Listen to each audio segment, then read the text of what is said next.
सबसे पहले एक ब्लेंडिंग जार लिया है, ये है ओरियो बिस्कुट, उसको हम क्रश कर लेंगे।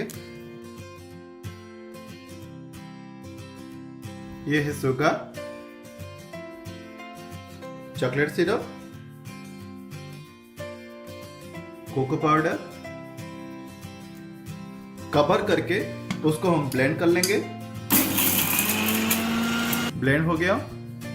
ये है मिल्क, ये है आइस क्यूब, ये है आइसक्रीम, कवर करके उसको हम ब्लेंड कर लेंगे। ये है चिल्ड ग्लास, उसको हम चॉकलेट सिरप में पेंट कर लिया है।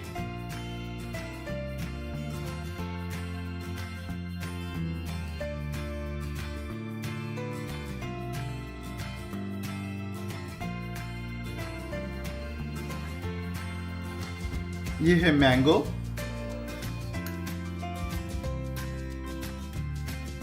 ये है मिल्क, ये है आइस क्यूब,